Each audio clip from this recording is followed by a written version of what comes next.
My name's Rex. I'm one of the London Walks tourist guides. I've just been doing a tour called Secret London.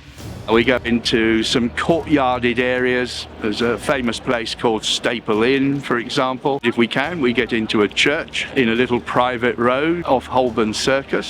Things that the tourists will not normally expect to see. It is a functioning Catholic church and has been since the 1800s. The crypt underneath survives from the 1250s and is one of the few surviving Norman crypts anywhere in London. We go down the back alleys of London, either side of Fleet Street, either side of High Holborn. We look at the site of the largest single burglary ever to have taken place in England. About 3 years ago, one Easter weekend, a gang went into the building next door, down into the basement and tunnelled through into the vaults of this building and robbed all the safety deposit boxes. Most of the gang, all except one, were caught pretty well within a matter of months, mainly because they didn't know that a mobile phone call could be traced. Somebody said at the time they were an analog gang in the digital age. We happen to be in the centre of the diamond industry and the jewel industry in Britain, so it's a good stop for a Secret London tour. And we end up in the vicinity of St Bride's Church usually. And you learn the origin of the wedding cake. Through the arch here.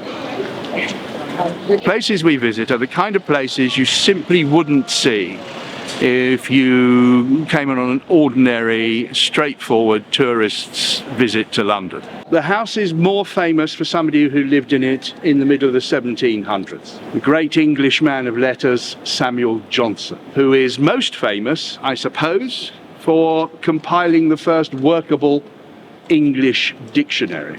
You can see a statue of a cat. The cat is called Hodge, and he is sitting on the English dictionary compiled by Samuel Johnson. By going into some secret little places, you trace a continuous line through a key set of circumstances in English history.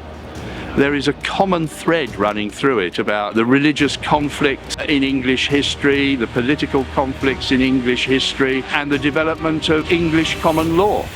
And you couldn't do it if you didn't just occasionally take a detour into one of these little alleys or a back street. What do you like about these tours?